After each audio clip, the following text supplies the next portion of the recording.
Bonjour, c'est Ursule encore. On est le 14 avril 2025.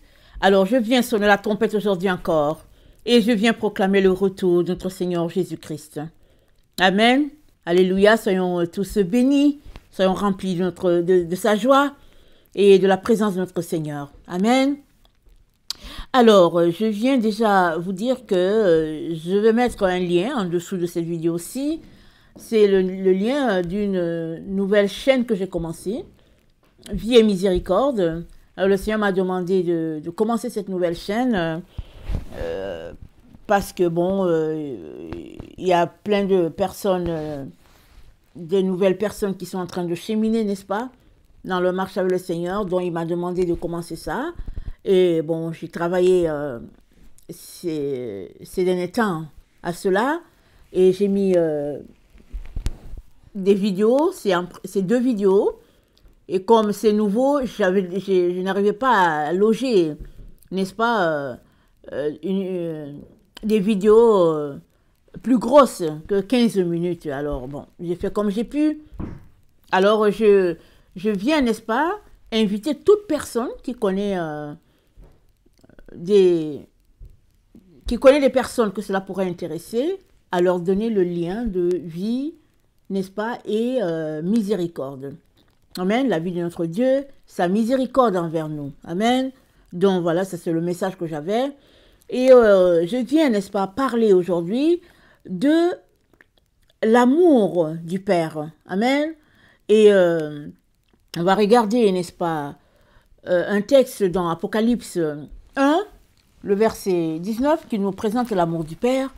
Et on va voir qu'est-ce que le Seigneur a pour nous aujourd'hui et comment nous pouvons, n'est-ce pas, nous concentrer sur cet amour-là pour passer loin du plan, n'est-ce pas, que les hommes ont établi contre les enfants de Dieu. Alors, disons-le comme ça. Alors, donc, dans Jean 1, dans Apocalypse 1, le verset 9, il est dit ceci: moi, Jean, votre frère, qui est part avec vous à la tribulation et au royaume et à la persévérance en Jésus, j'étais dans l'île appelée Patmos, à cause de la parole de Dieu et du témoignage de Jésus. Je fus ravi en esprit au jour du Seigneur, et j'entendis derrière moi une voix forte comme le son d'une trompette, qui disait: ce que tu vois, écris-le dans un livre et envoie-le aux 7 églises, à Éphèse, à Smyrne, à Pergame, Thyatire, Sardes, Philadelphie et Laodicée. Je me retournai pour connaître quelle était la voix qui me parlait. Et après m'être retourné, je vis 7 chandeliers d'or. Et au milieu de 7 chandeliers d'or, quelqu'un qui ressemblait à un fils d'homme, vêtu d'une longue robe et ayant une ceinture d'or sur la poitrine. Sa tête et ses cheveux étaient blancs comme de la laine blanche, comme de la neige. Ses yeux étaient comme une flamme de feu. Ses pieds étaient semblables à des lérins ardents, comme s'il eût été embrasé dans une fournaise, et sa voix était comme le bruit de grandes eaux. Il avait dans sa main droite 7 étoiles, et de sa bouche sortait une épée aiguë à 2 tranchants, et son visage était comme le soleil lorsqu'il brille dans sa force. Quand je le vis, je tombai à ses pieds comme mort. Il posa sur moi sa main droite en disant: ne crains point, je suis le premier, le dernier, et le vivant. Je t'ai mort, et voici, je suis vivant au siècle des siècles. Je tiens les clés de la mort et du séjour des morts. Amen et alléluia. Notre Seigneur Jésus-Christ tient les clés de la mort et du séjour des morts. Pourquoi c'est important, cette information?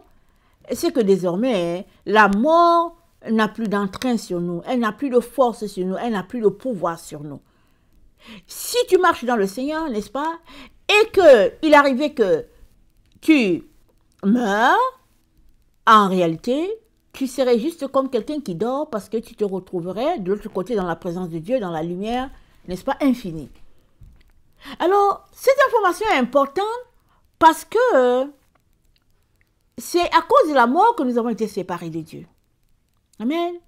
Mais Dieu nous prouve son amour en ce que il a donné son Fils unique qui est venu comme la rançon afin que nous puissions avoir la vie.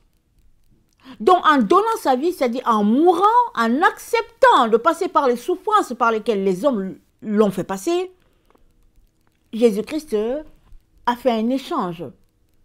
Il s'est laissé mourir, lui qui n'a commis aucun péché, il a été traité comme un brigand, comme le plus grand de tous les pécheurs, afin que toi et moi, nous puissions être libérés du péché, peu importe l'ampleur de notre péché, la profondeur de notre péché, le nombre de nos péchés. Jésus-Christ a payé une bonne fois pour toutes pour nos péchés, parce que la mort d'un juste, dit la Bible, a une grande efficace.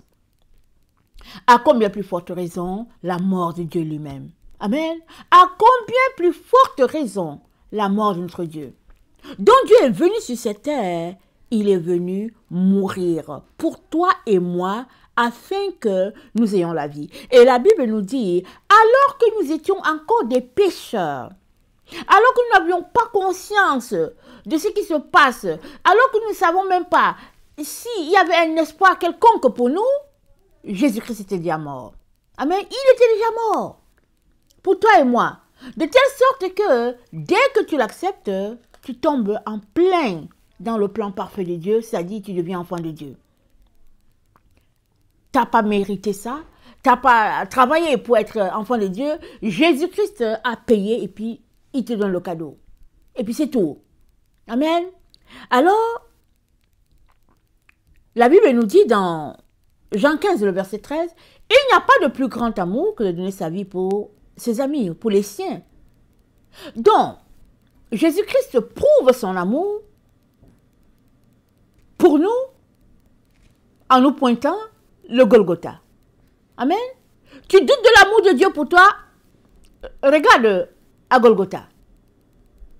Tu ne sais pas c'est quoi le Golgotha? Tape Golgotha et tu vas lire sur ce qui s'est passé à Golgotha. Comment l'homme le plus saint vivant sur la terre a été mis à mort par des prétentions. On l'a accusé des choses qu'il n'a pas faites, et on a créé une histoire autour de lui, et puis laquelle histoire a cheminé jusqu'à ce qu'on l'a conduit à la mort. Voilà un peu la justice des hommes. Ça ne s'est pas arrêté avec la mort de Jésus. Ça continue jusqu'à aujourd'hui. C'est ça qui se passe dans la vie. Peu importe le pays, l'endroit, il y a la justice des hommes qui est carrément différente de la justice de Dieu. Et la justice de Dieu, amen, c'est que Dieu a trouvé juste, il a trouvé juste que son Fils meure pour nous. Dieu a trouvé ça juste. Voilà pourquoi Jésus-Christ est mort. Et cette mort fait que nous sommes appelés enfants de Dieu aujourd'hui. Amen. Par la mort de Jésus, il a fait de toi et moi les enfants de Dieu. Si tu es là en train de m'écouter et que tu n'es pas encore enfant de Dieu, je t'invite, n'est-ce pas, à devenir enfant de Dieu. Et on le devient comment? C'est en invitant Jésus-Christ. En le confessant de ta bouche, en l'invitant à venir dans ta vie, tu deviens enfant de Dieu. Alors je t'invite à répéter après moi et après on va continuer, n'est-ce pas, sur cette vidéo. Alors, Seigneur Jésus-Christ, merci d'être mort pour moi.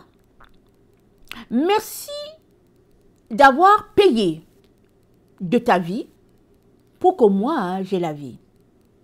Je ne mérite pas, Seigneur, cette mort qui est devenue salut pour moi. Ta mort, Jésus, est mon salut. Je ne le mérite pas. Mais merci d'avoir fait cela. J'aimerais, Père, devenir ton enfant. J'aimerais marcher dans tes voies. Aide-moi à être fidèle à mon engagement. Et merci de ce que tu es avec moi tous les jours, jusqu'à ce que tu reviennes. Seigneur Jésus, je te demande aussi de me donner ton Saint-Esprit, afin que je puisse marcher dans ce que tu as pour moi et accomplir ce que tu m'as envoyé faire sur la terre. Amen. Amen. Il se pourrait que tu ne comprennes pas toute la prière, toute l'ampleur que tu viens de dire. C'est pas grave. Tu vas finir par le comprendre au fur et à mesure que tu marches dans la voie de ton engagement. Le Saint-Esprit va venir en toi, il va t'enseigner, il va te conduire, il va te montrer, n'est-ce pas, des versets de conviction en conviction, n'est-ce pas? Tu seras assis dans le Seigneur. De telle sorte que ta nouvelle nature, qui est celle d'être l'enfant de Dieu, va s'exprimer, si bien que ton ancienne nature, qui s'opposait à Dieu, va s'estomper petit à petit, et de jour en jour, tu vas grandir et mûrir. Amen. Alléluia. Donc voilà, Jésus-Christ est mort pour toute l'humanité. Il n'a pas exclu certaines personnes. Il est mort pour tout le monde. Et si bien que sa mort, c'est la preuve de son amour pour nous, la preuve de l'amour de Dieu pour toute l'humanité. Et puisque nous lui appartenons, même celui-là qui vient de faire la prière tout de suite, il est devenu enfant de Dieu. Il est donc, n'est-ce pas, en route pour devenir disciple de Jésus. Je dis ça parce que on peut devenir enfant de Dieu et refuser d'être le disciple de Jésus. Et, n'est-ce pas, c'est dommage. Amen. Parce qu'une fois que tu donnes ta vie à Jésus, tu ne le sais peut-être pas, tu es en même temps en train de dire, je suis en train de devenir ton disciple. Parce que donner ta vie à Jésus-Christ, c'est faire partie désormais du royaume de Dieu, de la maison du Père, c'est la maison de Dieu. C'est-à-dire, c'est appartenir à tout cela qui confesse Jésus. À ce titre, tu n'es pas différent de Jésus. Amen. Dieu nous a adoptés, il nous a donné le même statut que Jésus. Vous savez, les parents sur la terre, quand ils adoptent des enfants, ils ne disent pas que, ok, celui-ci, c'est un enfant adopté, je l'aime à 90%, l'autre, c'est l'enfant de mes entrailles, je l'aime à 100%. Si un parent qui fait ça, il peut être poursuivi.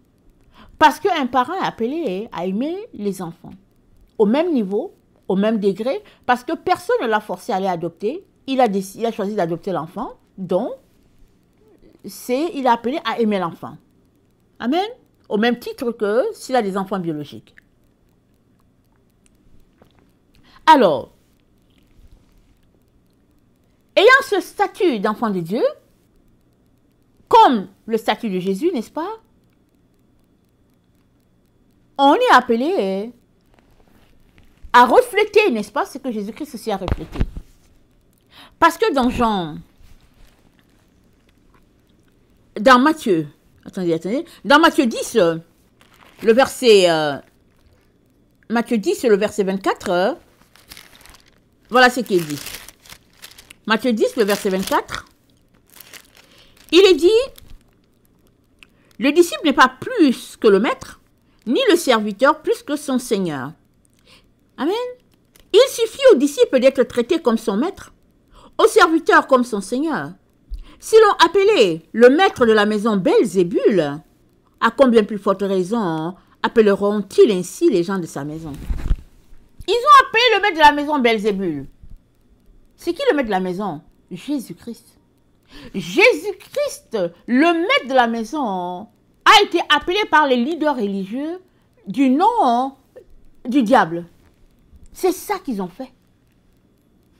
Alors, à combien plus forte raison nous serons-nous appelés ainsi, nous qui habitons la maison de Jésus?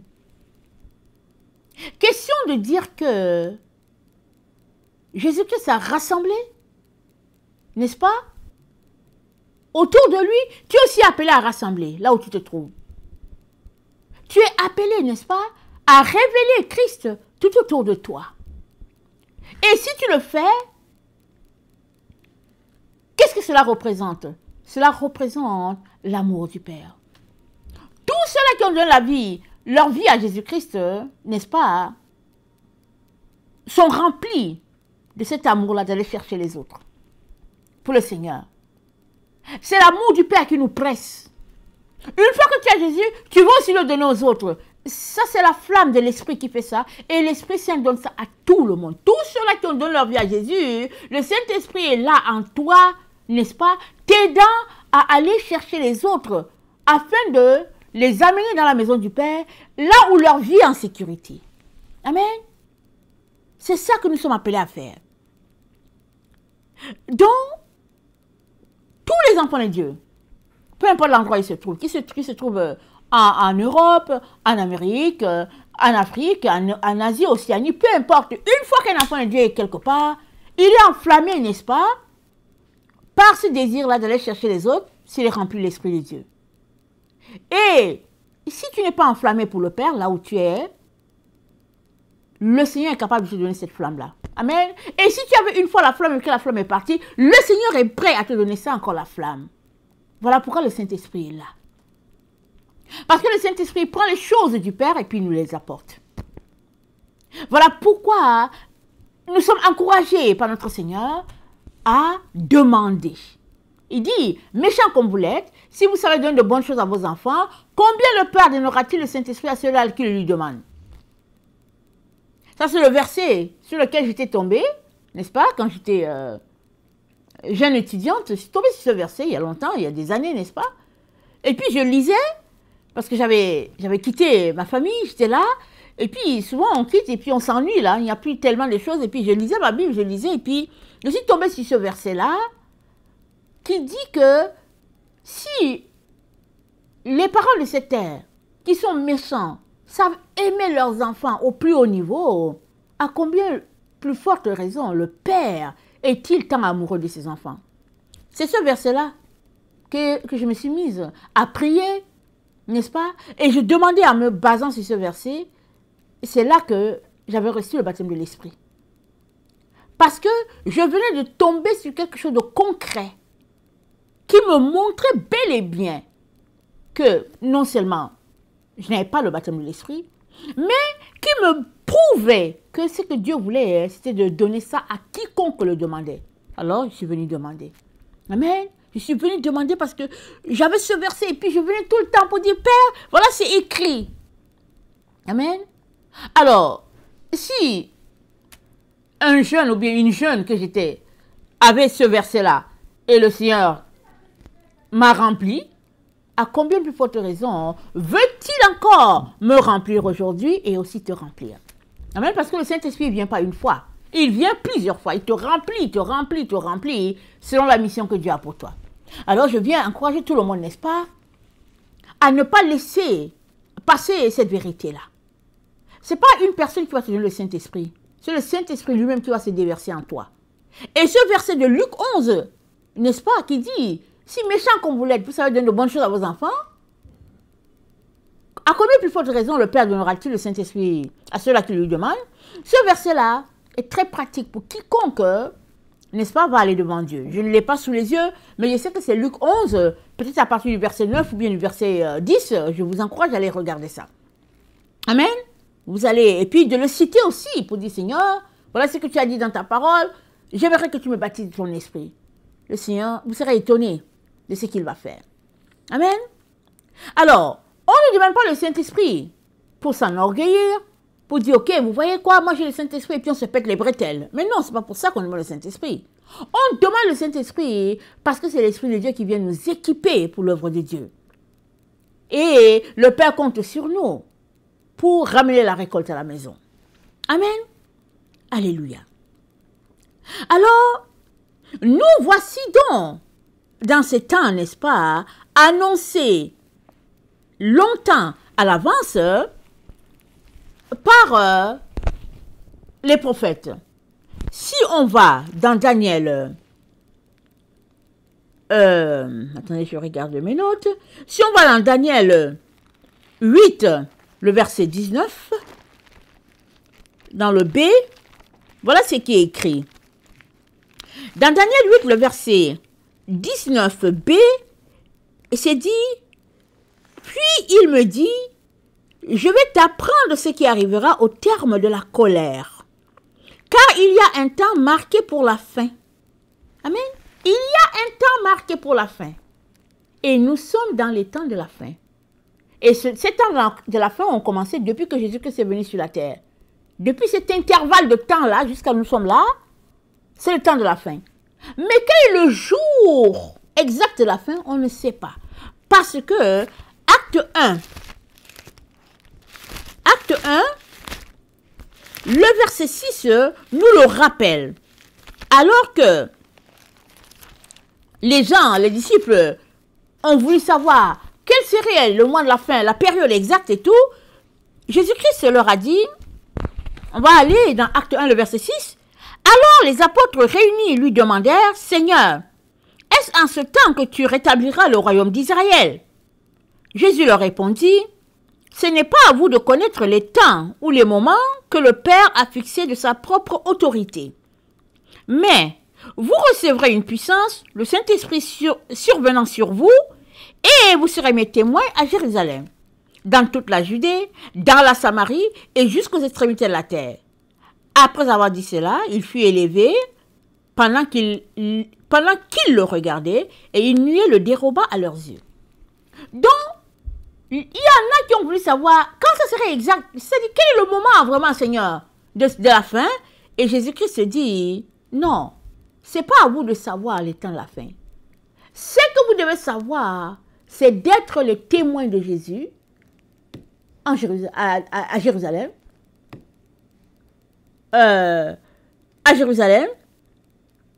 la Judée, toute la Samarie, les extrémités de la terre. Donc, la mission que nous avons, tous les enfants de Dieu, c'est d'être des témoins. Amen. De représenter le Seigneur, c'est-à-dire de défendre la vérité. Parce que Jésus-Christ, c'est lui la vérité. C'est lui la lumière. C'est lui la vie. C'est lui le chemin. Amen. C'est ça que Jésus-Christ est. Toi et moi, nous sommes appelés à aller dire aux gens, hey, voici le chemin. Il s'appelle Jésus. Voici la vérité. Il s'appelle Jésus. Voici la vie. Il s'appelle Jésus. Amen. C'est ça que nous sommes appelés à faire. Et, comme l'ange avait dit à Daniel, qu'il y a un temps marqué pour la fin. Amen. Daniel avait pu voir dans ce temps-là où il a vécu sur la terre, il avait vu qu'il viendrait un temps sur la terre où les gens seraient terribles. Ils agiraient comme des animaux. Et Daniel était troublé, tellement troublé qu'il ne savait quoi y penser. Et l'ange de Dieu qui était là, et puis le représentant de Jésus-Christ lui dit, Daniel, va en paix. Ça ne va pas se passer dans ton temps. Toi, vas-y en paix, tu recevras ta récompense. Quand viendra la résurrection. Mais il y a une génération qui viendra sur la terre. Il y a 4 royaumes qui vont s'élever de la terre. Et le dernier des 4 royaumes sera terrible. Il va commettre des exactions terribles. Une vie, un comportement vraiment inégalé par ses pairs. Et l'ange de Dieu présente à Daniel tout ce qui va arriver. Daniel était troublé. Parce qu'il n'a jamais rien vu de pareil.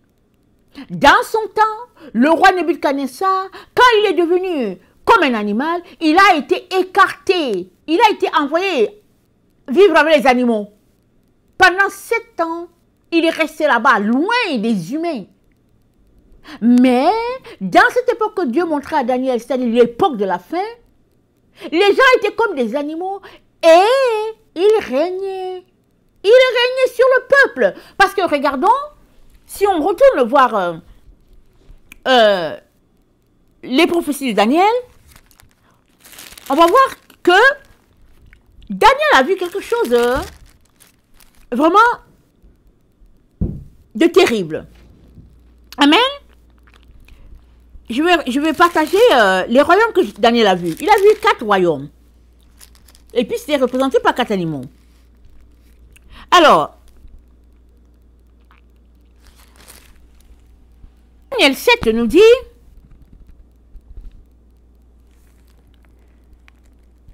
je regardais, le verset 2, Daniel 7, le verset 2, je regardais pendant ma vision nocturne et voici, les 4 vents des cieux firent irruption sur la grande mer.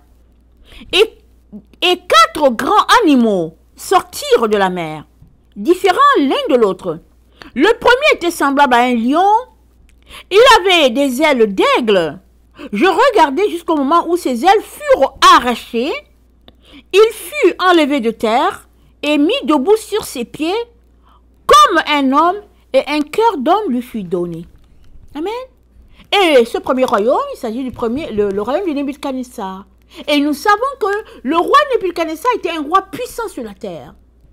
Tellement puissant.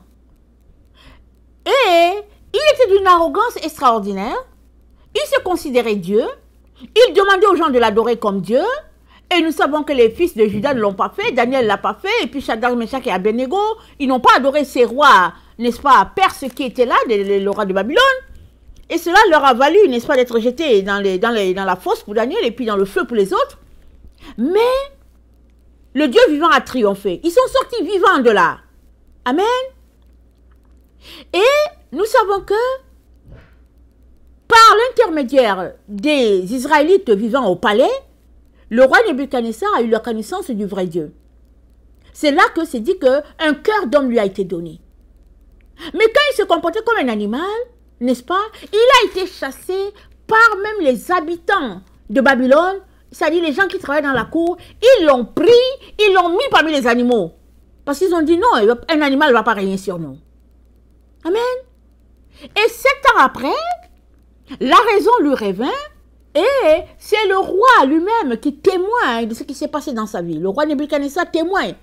Il dit, moi Nebuchadnezzar, j'étais au milieu des animaux quand la raison me revint et puis il témoigne. Allez-y lire. Un cœur d'homme lui a été donné pour qu'il continue de régner, n'est-ce pas, au poste que Dieu l'a appelé, sur les gens, accomplissant son travail qu'il est venu faire sur la terre. Il a travaillé en tant qu'un humain, n'est-ce pas, sur les gens. C'est-à-dire que Dieu lui-même a apporté la correction. Il a rectifié ce qui se passait. Quand le roi Nebuchadnezzar avait une trop haute opinion de lui, en tout cas Dieu a dit, ok, on va le corriger. Et quand la raison lui revint, il s'est repenti et Dieu lui a redonné sa place.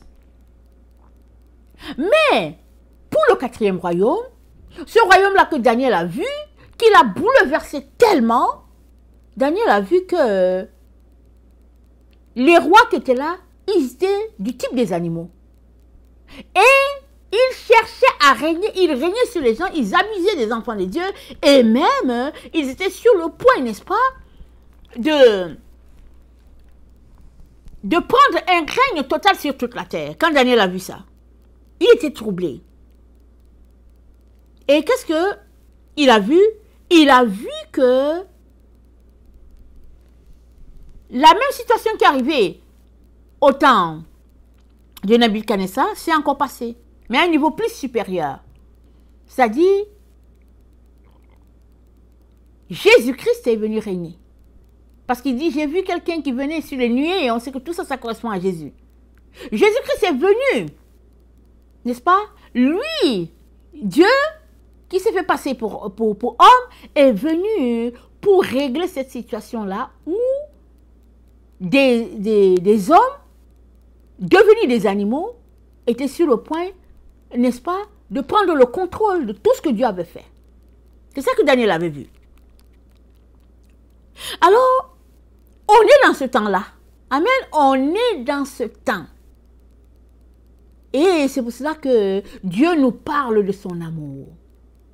Vous savez, dans les moments de trouble, on peut se retrouver à poser des actions parce qu'on est troublé, on est perturbé, on ne sait pas où se tourner.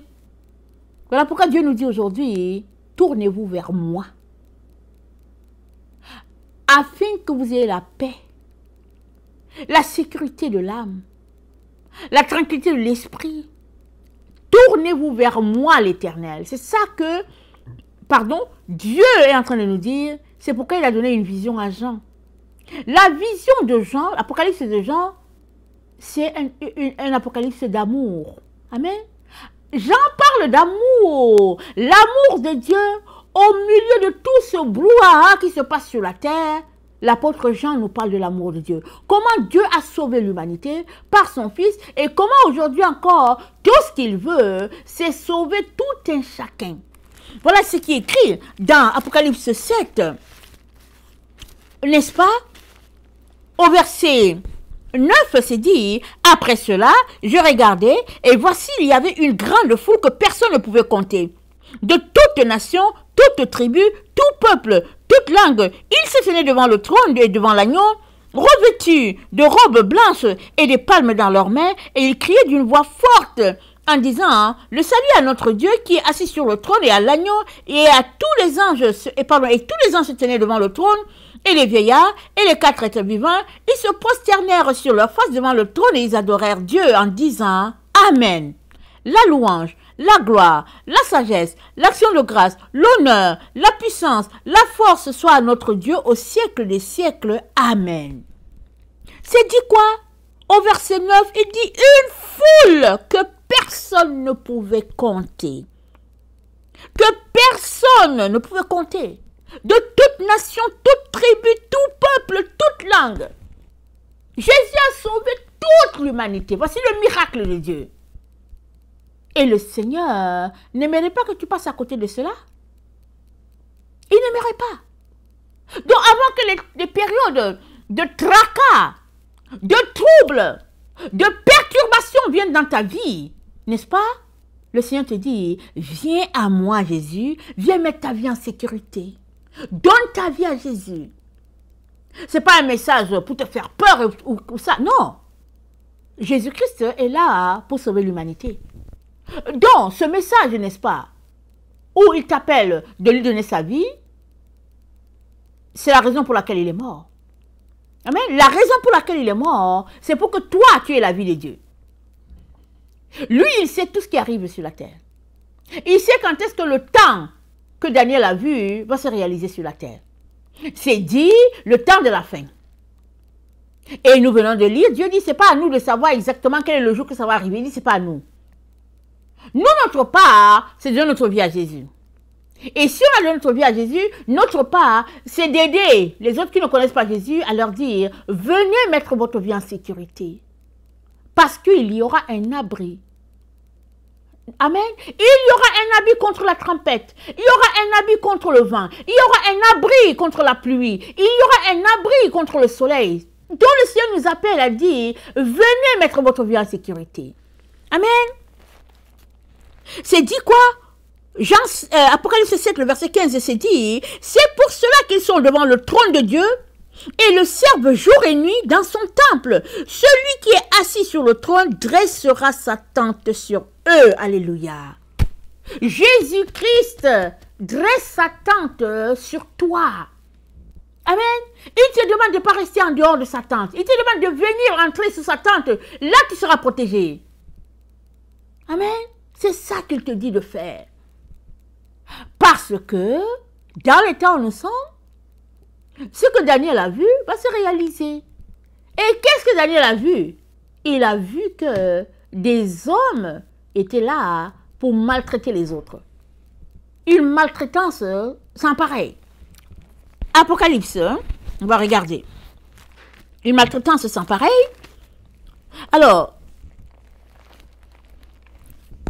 Apocalypse 17, le verset 15, c'est dit, il me dit, les eaux que tu as vues, sur lesquelles la prostituée est assise, ce sont des peuples, des foules, des nations, des langues. Les 10 cornes que tu as vues et la bête haïront la prostituée, la dépouilleront et la mettront à nu, mangeront ses chairs et la consumeront par le feu, car Dieu a mis dans leur cœur d'exécuter son dessein et d'exécuter un même dessein, et de donner leur royauté à la bête, jusqu'à ce que les paroles de Dieu soient accomplies. Amen. Donc, on est devant une situation où Dieu te dit, ne donne pas ta royauté à la bête. roi des rois. À partir du moment où tu donnes ta vie à Jésus, tu es prince, tu es enfant de Dieu. Et Dieu te dit, ne donne pas, n'est-ce pas, à l'ennemi cette gloire que Dieu t'a donnée. Jésus-Christ est allé chercher, n'est-ce pas, la gloire de Dieu pour toi. La vie de Dieu, il l'a cherché. L'amour de Dieu, il te l'a donné. Il dit, prends-le précieusement et ne le cède pas. Pour cela, il t'invite à t'approcher de lui, à venir sous sa tente de protection. Parce qu'en dehors de sa tente, alors tu peux te faire manger. Par le 4e royaume que Daniel a vu et toute la stratégie mise en place pour perturber l'humanité et puis pour abuser de l'humanité. C'est quelque chose qui a été vu comme Dieu avait vu qu'il y aurait une famine sur la terre. Il l'a vu. Et il a dit à Abraham, ta descendance là, ils seront esclaves là-bas en Égypte. Mais je vais envoyer un sauveur, ils vont les délivrer. Et l'histoire s'est déroulée. Et il est arrivé que Joseph, le petit-fils, l'arrière-petit-fils d'Abraham, s'est retrouvé en Égypte, vendu par ses frères. Et l'histoire a fait son cours. 20 ans après, ou bien 25 ans après, voici Jacob, avec ses enfants, embarqués sur des chariots, en direction de l'Égypte, parce que Joseph était maintenant la deuxième personnalité, et Joseph était là pour les sauver de la famine, parce que là où ils étaient, il y avait la sécheresse extrême, ils ne pouvaient pas continuer de vivre, ils allaient mourir. Il n'y avait pas de pluie. Quand bien même Israël avait son argent, quand bien même Israël avait ses animaux, il ne pouvait rien faire. Rien ne donnait sur la terre, sauf en Égypte. C'est là-bas seulement que Dieu avait pourvu pour qu'il y ait une verdure, pour qu'il y ait de la nourriture. Et il avait vu ça longtemps avant et il a envoyé Joseph en avance. Même chose ici. Dieu a vu longtemps, Dieu sait ce qui allait arriver. Alors il a dit à Daniel, amen, mets cette prophétie-là en ligne. Daniel dit, mais quand est-ce que ça va arriver? Dieu dit, Daniel, c'est pas pour ton temps. Mets ça seulement en ligne. La connaissance va augmenter. Et le temps de la fin viendra. Et Dieu a donné plus de détails à l'apôtre Jean, qui est venu nous présenter l'Apocalypse. Donc, quand on lit l'Apocalypse de Jean, on peut juste se concentrer sur tout ce que les hommes ont prévu d'apporter sur la terre comme terreur. On peut juste se concentrer sur cela. Mais on peut aussi seulement se concentrer sur l'amour de Dieu.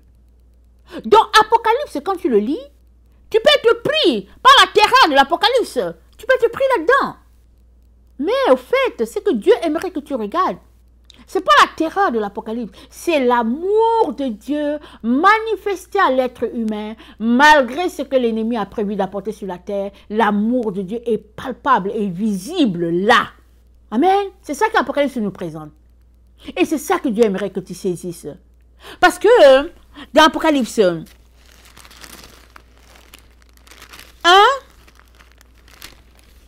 au verset 3, c'est dit, heureux celui qui lit et ceux qui entendent les paroles de la prophétie et qui gardent les choses qui y sont, car le temps est proche. Il y a 2000 ans, le temps était proche. À combien plus forte raison, en 2025, le temps est-il proche? Amen. À combien plus forte raison?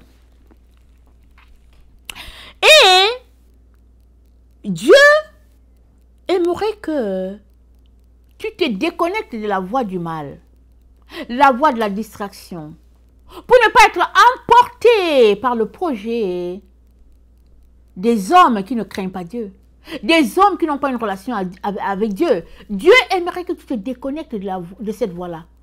La voie où tu es centré juste sur tes intérêts. Il dit déconnecte-toi et connecte-toi à la voie de Jésus. Donne ta vie à Jésus. Et si tu as donné ta vie à Jésus, il te dit concentre-toi à le chercher. Concentre-toi à l'aimer. Donne-lui ton 100%. Et lui viendra établir sa demeure en toi, afin de te diriger et te conduire, afin que tu ne te fasses pas manger par ces individus-là, qui n'ont pour seul dessein que de faire du mal aux enfants de Dieu. Et ce n'est pas juste les humains qui souffrent de cela, les animaux souffrent de cela, la végétation souffre de cela.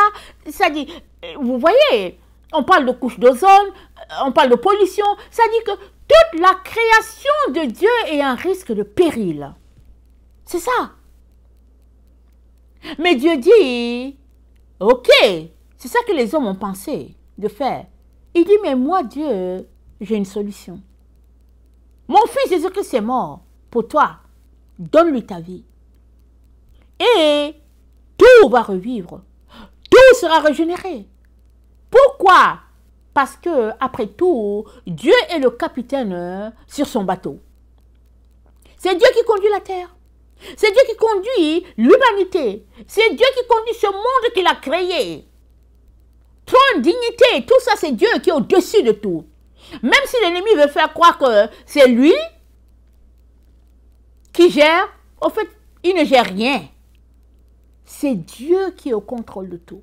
Il y a des choses qui sont telles qu'elles doivent arriver.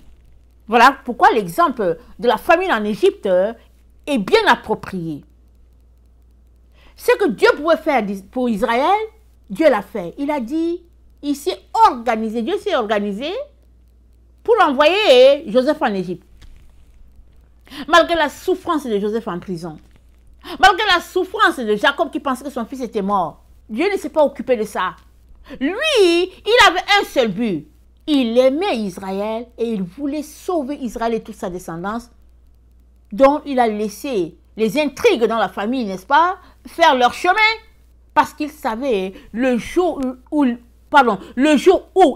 interviendrait et que, en fin de compte, Joseph serait là comme le leader pour ses frères. Celui qui va délivrer ses frères. Le sauveur pour ses frères. Dieu savait que ce jour-là viendrait. Alléluia.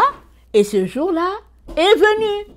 Et c'est comme ça que toute la famille s'est souvenue que, ah, mais Joseph, il faisait des rêves et tout.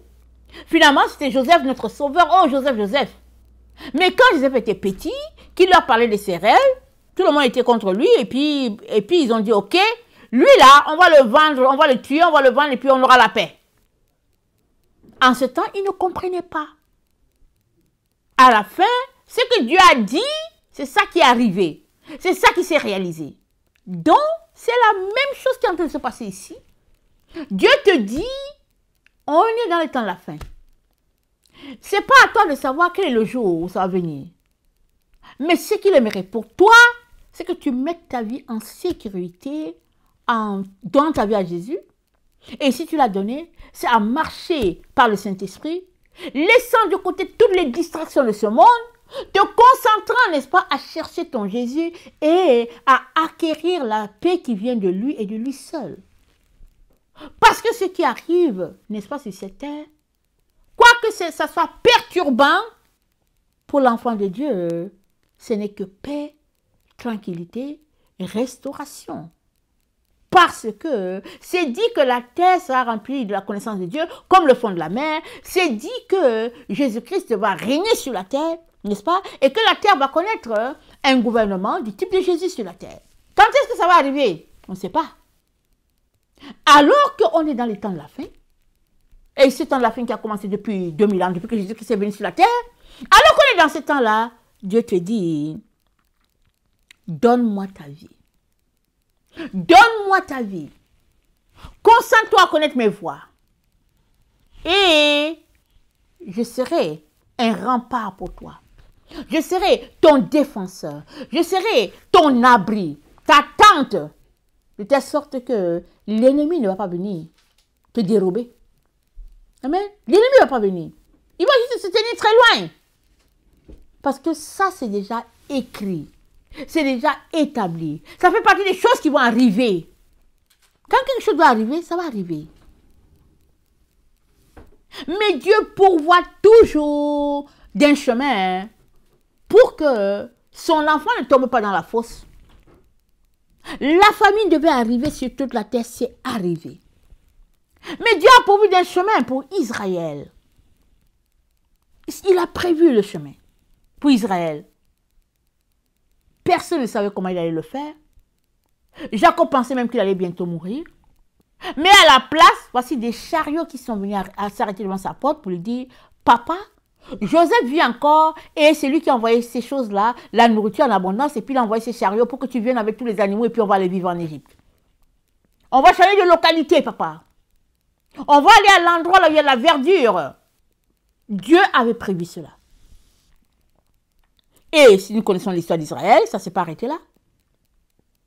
Ils sont partis, 400 ans plus tard, les voilà encore en train de déménager pour retourner à Canaan. Dieu avait dit quoi à Abraham?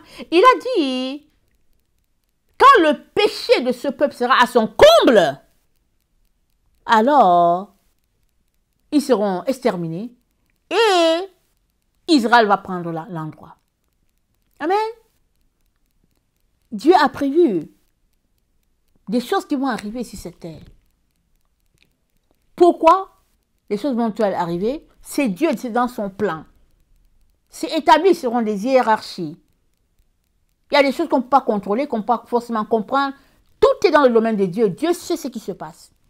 Lui, il sait. Ce n'est pas nécessaire qu'il t'explique tout ce qu'il y a. Mais ce qui est nécessaire, c'est que toi, tu comprennes que tu ne peux pas te défendre toi-même, tu ne peux pas te protéger toi-même. Tout l'or que tu aurais ne peut pas te sauver. Rien ne peut te sauver. La seule personne qui puisse te sauver, c'est elle là qui est en train de te parler, c'est Jésus-Christ. Lui, il peut te sauver. C'est pourquoi il te dit, viens à moi. Amen, viens à moi. Alors, l'Apocalypse, n'est-ce pas, des hommes est une Apocalypse, c'est rempli de terreur. C'est dit. Mais Jésus-Christ s'est dit, dans tout ce qui est terreur là, qui est prévu d'arriver aux humains, Jésus-Christ s'est dit, il y a la voie de la paix dedans. Il y a la voie de l'amour dedans. Il y a la voie de la sécurité dedans. C'est à toi de donner, n'est-ce pas, ton choix à faire ce que Dieu te demande de faire. Et tu seras protégé ainsi. Amen. Et Apocalypse 17 toujours. Le verset 12. Attendez, je vais lire dans la version Taube. Apocalypse 17, le verset 12. Hein, c'est dit, les 10 cornes que tu as vues sont 10 rois qui n'ont pas encore reçu la royauté. Mais pour une heure, ils partageront le pouvoir royal avec la bête. Ils n'ont qu'un seul dessein, mettre au service de la bête leur puissance et leur pouvoir. Ils combattront l'agneau et l'agneau les vaincra. Car il est Seigneur des seigneurs et roi des rois. Et avec lui, les appelés, les élus et les fidèles vaincront aussi. Puis il me dit, excusez, je saute au verset 17. Car Dieu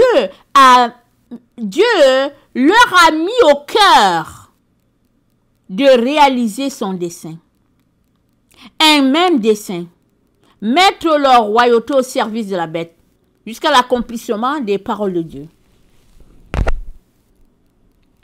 Pourquoi est-ce que le dessein est comme ça? Ce n'est pas Dieu qui les a forcés d'adorer la bête. N'ayant pas choisi la voie de Dieu, ils se sont retrouvés à adorer la bête. Il y a juste 2 voies sur cette terre. Il y a 2. Et ça, c'est depuis le commencement. Dieu a dit à Israël, j'ai mis devant toi le bien et le mal. La vie et la mort. Choisis la vie. Choisis le bien. C'est le même message. C'est pas Dieu qui dit aux gens, allez-y sur le chemin du mal. Non. Il dit, évitez ce chemin-là. Pratiquez le bien. Marchez dans l'amour les uns envers les autres. Et vous allez vivre en paix. Mais, le choix est à toi. Si tu refuses la voie que Jésus-Christ te propose, la voie de la paix, la voie de l'amour, l'amour envers Dieu, l'amour envers ton prochain, si tu refuses cela, alors tu n'as pas fait d'autres efforts. Tu vas te retrouver automatiquement sur la voie de l'ennemi. Tu vas joindre ta voix, n'est-ce pas, au leur, sans réaliser comment. Parce que si tu n'es pas avec Jésus-Christ à 100%, alors tu es forcément de l'autre côté.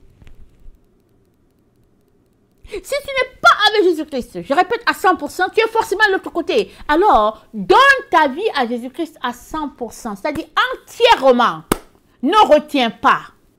Donne tout à Jésus. Alors que tout donne l'air que, bon, c'est fini, il n'y a rien à faire, ce monde va s'écrouler, et puis et puis le Seigneur te dit, il y a de l'espoir. Pour quiconque donne sa vie à Jésus, parce que c'est écrit, la terre sera remplie de la connaissance de Dieu comme le fond de la mer. La terre sera saturée de la gloire de Dieu. C'est-à-dire, il y a de l'espoir. Alors, qui vas-tu croire? Vas-tu croire ton Seigneur et ton Maître qui te dit, viens de mon bord. Viens mettre ta vie en sécurité. Et il y aura, n'est-ce pas, de la vie, de l'herbe verte pour les animaux. Il y aura la joie, il y aura le bonheur. Ou bien, vas-tu croire la voix de ceux qui intimident, la voix de ceux-là qui prônent, n'est-ce pas, le succès de l'homme, et puis tout ce qu'il y a, n'est-ce pas, dans ce monde, vas-tu croire cette voix-là? Alors tu seras leurré sur cette voie. Tu te retrouveras à y aller. Peut-être pour X raisons, pour de l'argent, pour de l'or, pour de la gloire, peu importe. Tu te retrouveras sur cette voie-là. Et voulant revenir, ce sera trop tard. Ce sera trop tard. Et le Seigneur ne veut pas cela pour toi. Amen. Il ne veut pas cela. Il dit aujourd'hui, alors que tu entends sa voix, il dit, viens. Amen. Cours, viens, viens, viens, viens. Et laisse tout ce qui se passe là. Détache ton cœur de toutes ces choses-là. Il ne mérite pas que tu leur accordes tant d'importance parce qu'ils ne peuvent pas te sauver, ils ne peuvent pas t'aider. Amen. Alors, Dieu, n'est-ce pas, est amoureux de ses enfants. Et dans tout ce qui nous est présenté, nous sommes encouragés à croire au message de Dieu, le message d'amour qu'il nous a envoyé par la bouche de l'apôtre Jean. Beaucoup, quand ils lisent l'Apocalypse, ils lisent juste la terreur. Mais où est l'amour du Père? Amen. Où est l'amour du Père? L'amour du Père est bien là. Pour quiconque choisit de marcher dans l'amour du Père, alors la protection aussi est assurée. Amen. Que notre Dieu, n'est-ce pas, donne à chacun cette conviction-là de tout donner au Seigneur. Amen. Et s'il y a quelque chose encore qui nous retient quelque part, que le Seigneur, que l'Esprit de Dieu puisse nous le montrer, afin qu'on puisse tout donner. Amen. Et sortons de la peur. Avec la peur, tu ne peux pas aller loin. Et quand la peur vient, amen, à ta porte, envoie la foi. Amen. La foi, c'est l'antidote, de la peur. Envoie la foi. Active ta foi. En disant à la peur, j'ai choisi de croire en Dieu. Celui qui est en moi, il est plus fort que celui qui est dehors. Je refuse de marcher dans l'intimidation, dans le désespoir. Je peux faire mettre mon espoir en celui-là qui est mort pour moi au Golgotha. Amen. Que sa grâce demeure, n'est-ce pas, abondamment sur chacun d'entre nous. Alléluia. Amen et amen.